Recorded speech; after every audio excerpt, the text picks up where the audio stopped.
Nvidia. Y del mismo modo que AMD, empezaremos en el año 2016 y abarcaremos hasta el año 2019, empezando específicamente con la serie GTX 10 o 1000, no sé cómo le digan, y pasaremos por las GTX 16 y las RTX 20, aunque aclaro que la GTX 16 salió a posterior de la serie 20. Esto se debe a que la GTX fue una versión sin Ray Tracing, ya que por esos años a nadie le importaba porque además casi ningún juego lo tenía, y en el mercado estas últimas GTX salieron más baratas que las RTX 20, las cuales sí contaban con Ray Tracing. Agreguemos también que en las gráficas de Nvidia también tenemos divisiones como por ejemplo las GTX normal, la Super y la TI de Titanium.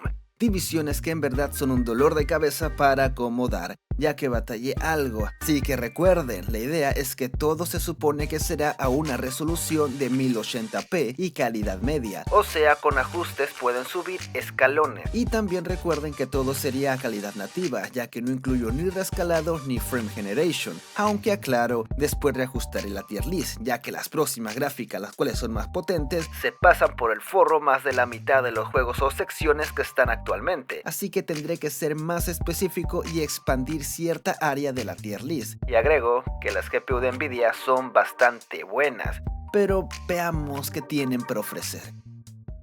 Y empezamos con la serie GTX 10, arquitectura Pascal, fabricadas en su mayoría con un proceso de 14 nanómetros, viniendo de la arquitectura Maxwell de 28 nanómetros, rindiendo así más y consumiendo menos que generaciones anteriores. Y además de utilizar GDDR5, se usaría por primera vez GDDR5X, donde GDDR5X no es realmente un gran salto de arquitectura, sino que GDDR5X fue una evolución optimizada de GDDR5 para mayor ancho de banda, ya que el verdadero salto sería hasta GDDR6. Véanlo así, en la diferencia de salida, ya que GDDR5 viene desde 2009 y GDDR5X salió en el 2016. Una daba de 5 a 8 GB por segundo y la otra de 10 a 14 GB por segundo, casi duplicando en este aspecto al anterior. Agreguemos también a las APIs, ya que aunque Maxwell ya soportaba DirectX 12, Pascal lo aprovecharía mucho mejor, adaptándose también y al mismo tiempo a Vulkan, el cual era prácticamente nuevo. O sea, DirectX 11 viene desde el 2009, DirectX 12 en 2015 y Vulkan 2016. Y que uno sea más nuevo no lo hace mejor, mírenlo como una actualización que viene a optimizar, pero al mismo tiempo arrastra muchos errores, ya que muchos sistemas aún no estarán muy preparados y se necesitarán parches para mejorarlo, cada vez siendo mejor acogido. Así como Windows 8, que mejor me quedo con el 7, pero ya quédame el 11 a ver qué pasa. Mientras que el más viejo ya está mejor optimizado, aunque en este caso sí se debía readaptar a las nuevas tecnologías, y por si se lo preguntaban, no. Vulkan no es el mismo desde el primero hasta el actual, o sea, Vulkan 1.0 a 1.1 y así hasta de momento, hoy, este video, Vulkan 1.4, pero ya mejor pasemos a la tier list y a las gráficas. Y cabe destacar que hay bastantes gráficas de Nvidia, pero empezaremos con las GTX 10, año de salida 2016 a 2017, arquitectura Pascal. Y la primera es la GTX 1050, después le sigue la 1050 Ti, la 1060, la 1070, la 1070 Ti, la 1080 y la 1080 Ti.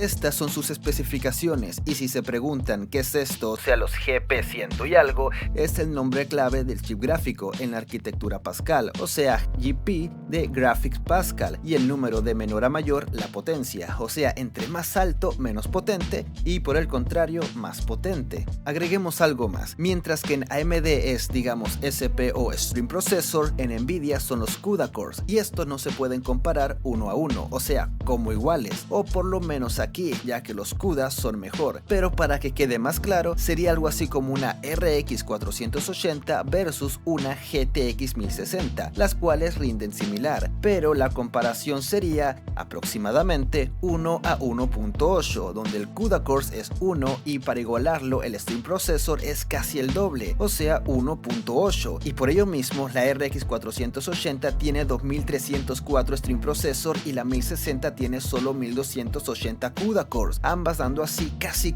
la misma potencia, ya que AMD para compensar metía más stream processors, pudiendo así ser más parecidas en potencia ambas gráficas, o sea, fuerza bruta. Por otro lado, Vega 64 versus la 1080, 4096 stream processors versus 2560 CUDA cores, pero reduciendo un poco las distancias, siendo ahora 1 a 1.6, pero además esa distancia se volvería a reducir, y aunque aún no entramos con ellas, RX 5700 XT 2560 stream processors versus RTX 2070 Super 2560 CUDA cores, ahora sí siendo 1 a 1, no exactamente lo mismo pero sí más iguales. Y si se preguntan sobre si la 1080 con 2560 CUDA cores es lo mismo que la 2070 Super 2560 CUDA cores, pues la verdad es que no, ya que aquí hay diferencia de arquitectura, por lo tanto hay mejor eficiencia en la actual, siendo 1 a 1.5, donde la 2070 Super es 1 y la 1080 1.25, o sea 1 y un cuarto para equiparar solo uno de la 2070 Super, algo que iremos viendo en próximos videos.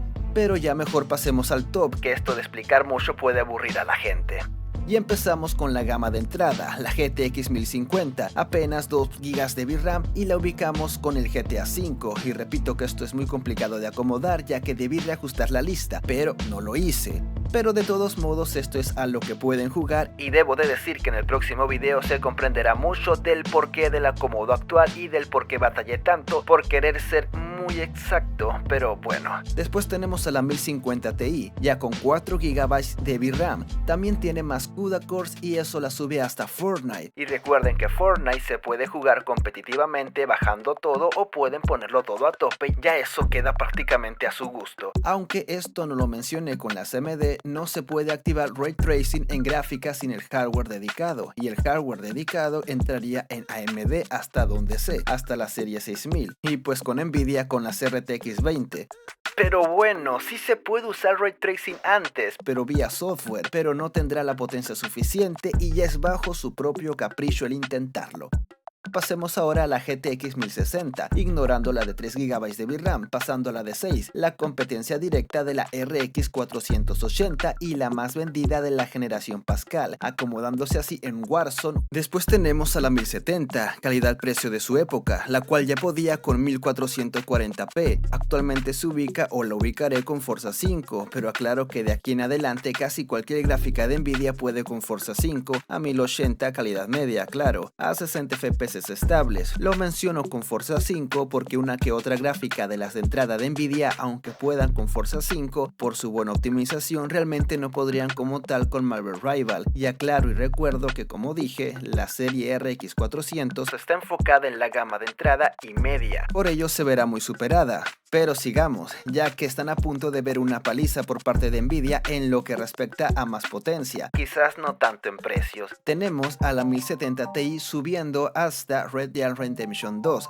y al fin después tenemos a la primera con GDDR5X, que ya lo había mencionado, y hablo de la GTX 1080 hasta Cyberpunk, obviando que excluimos cosas como el Ray Tracing. Y al final, la reina de esa generación, la 1080 Ti, superior a la Vega 64, la pondré en el límite de los AAA modernos y los simuladores. Como pueden ver, la mayoría están casi hasta arriba, y eso que son las GTX 10, aunque aún le falta un rival a la Radeon 7, y desde ya les digo que sí lo va a encontrar. Después entrarían al ruedo la serie RTX 20, pero pondré antes a la GTX 16, y la razón es bastante simple, como ya mencioné al principio, pero demos un pequeño repaso, donde RT es de trazado de rayos, o sea Ray Tracing, y X de Extreme, además de agregar los núcleos Tensor para el uso del DLSS, pero muy pocos juegos por esas fechas tenían Ray Tracing y casi nadie, si no es que a nadie del mundo gaming que preferían más FPS, les importaba el Ray Tracing. Por lo tanto,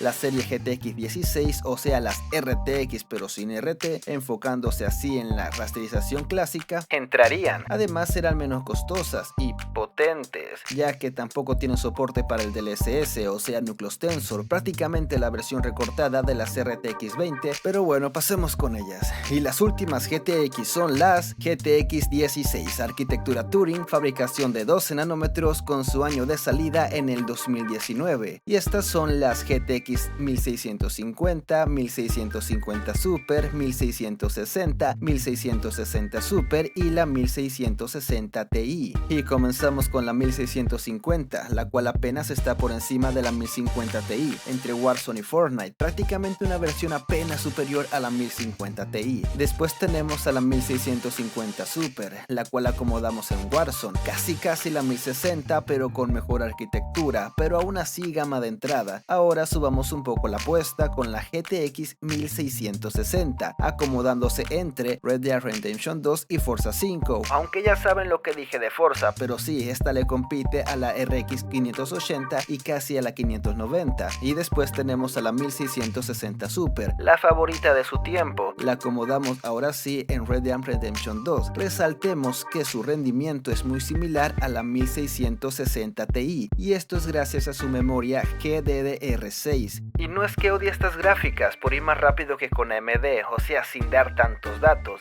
pero es que son tantas y algunas son versiones mejoradas que apenas dan para igualar a la que estaba un escalón por encima. O sea, ya existe una con esa potencia, entonces ¿para qué? Obviando lo obvio de la fragmentación del mercado. Pero continuemos.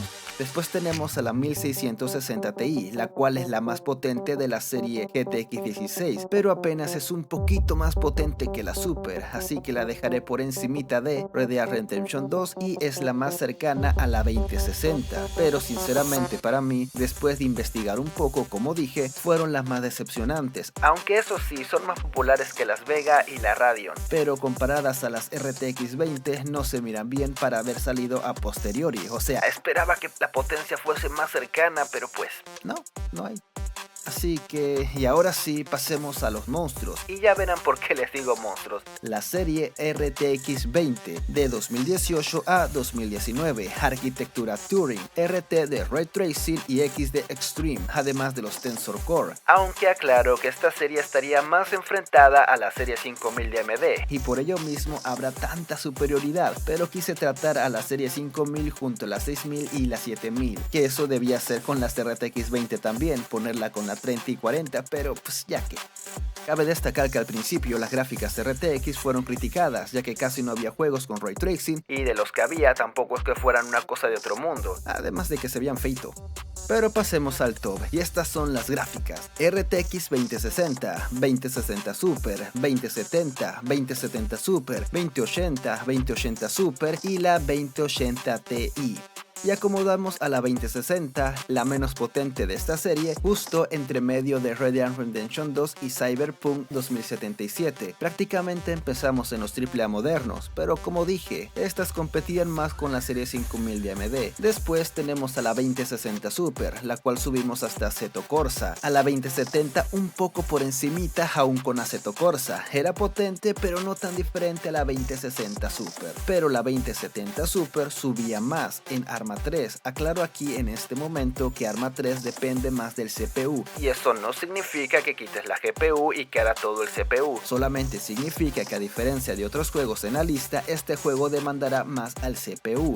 Ahora, la 2080, competidora directa de la Radeon 7, aunque con menor consumo, y hablar de la 2080 es hablar de alguien ahora sí capacitado para el Ray Tracing real. No digo que las otras no tuviesen Ray Tracing real, solamente que sus especificaciones no le sacaban todo el provecho de esa época al RT, como si lo hacía la 2080, la cual sube hasta Flight Simulator. Aclaro también que tiene un rendimiento similar a la Radeon 7, pero puse por poner ahí a la Radeon 7, pero va junto a la 2080. Y después tenemos a la 2080 Super, un poco por encimita de la 2080 normal.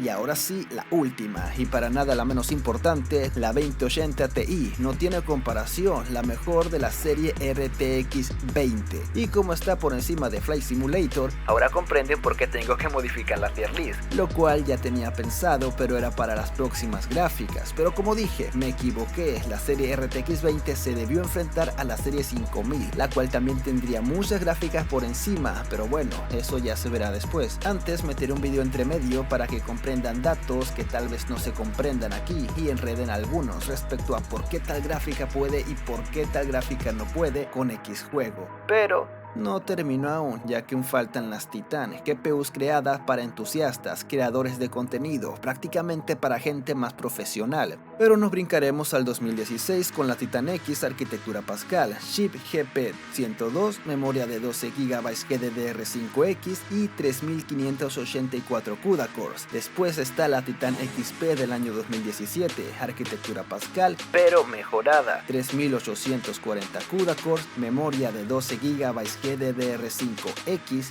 pero con mayor ancho de banda. La Titan V o 5, se llama más que nada V porque es V de Volta, del año 2017, memoria 12 GB HBM2, 5120 CUDA cores y 640 Tensor Core. Y por último, la Titan RTX Turing Chip TU102, memoria de 24 GB GDDR6, 4608 CUDA cores y 576 Tensor Core, además de 72 RT cores. Y esta gráfica estaba más cerca de la 2080 Ti, pero con poquito más del doble de VRAM. Y veamos dónde se ubicarían. Claro que hay una Titan X Maxwell, pero yo usaré la Pascal, la cual sube hasta Cyberpunk 2077 junto a la 1080, mientras que la Titan XP apenas y la supera, poniéndola junto a la 1080 Ti. Y tanto la Titan V como la Titan RTX se ubican por encima de todo, siendo las más potentes. Aclaro que la Titan RTX supera a la 2080 Ti y por ello mismo no estaba tan pensada para el gaming, sino más bien para el sector más profesional. Pero bueno, hasta aquí esta lista. Después sacaré el resto con gráficas más actuales para que veamos todos qué es lo que nos pueden ofrecer, o sea, qué podemos jugar, a qué no podemos jugar. Y no estoy poniendo los precios porque la idea es si quieres gastar para llegar hasta ese nivel de juego. Ese es mi punto. Pero bueno, yo me voy, así que bye, nos vemos en el próximo video.